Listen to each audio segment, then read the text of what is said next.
Posle jučerašnjeg incidenta, kada je bolesnik psihijatrijske bolnice Laza Lazarević u Padinskoj Skeli pobegao, ranivši 2 medicinske sestre i stanara obližnje zgrade, situacija u tom naselju polako se smiruje. Bolesnik, inače sklon nasilnom ponašanju, je pod pojačanom kontrolom lekara, a povređeni su u boljem stanju. Ipak incident ponovo postavlja pitanje da li je bezbednost u bolnicama tog tipa na dovoljnom nivou. Prigradska nedeljna idila, roštilj, pivo i komšije. Samo 12 sati ranije slika je bila drugačija.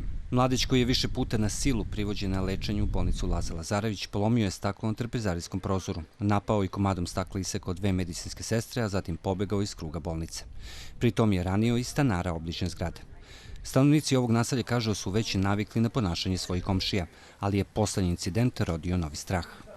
Ovo je već nešto što alarmira situaciju da može da se desi nešto gore.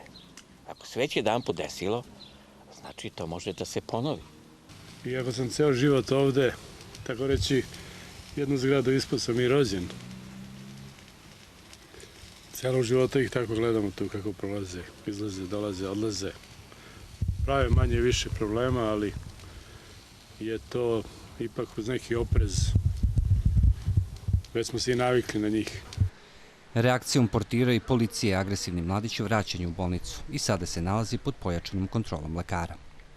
U specijalnoj bolnici Laza Lazarević smešteni su bolesnici sa najtežim oblicima duševnih poremećaja. I pored te činjenice u bolnici ne postoji unutrašnji video nadzor, a jedino obezbeđenje čini portirska služba. Direktor specijalne bolnice Laza Lazarević, dr. Dragiša Ranđelović, kaže da će uskoro ta bolnica biti opremljena unutrašnjim video nadzorom. Nikad dovoljno obezbeđenja, znate. Nikada nije, ali takve situacije nepredvidljive su moguće.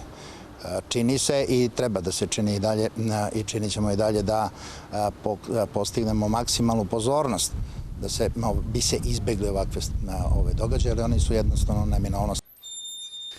Ranđelović kaže da su u bolnici leče najteži slučajevi psihičkih poremećaja i da su incidenti, nažalost, realnost. I pored toga, psihijatrijska bolnica ne bi trebalo da postane zatvor. Bolnica služe za lečenje bolesnika, a ne da čuvaju spoljnu sredinu od njihovih psihičkih problema. Dejan Vučenović, Fox televizija.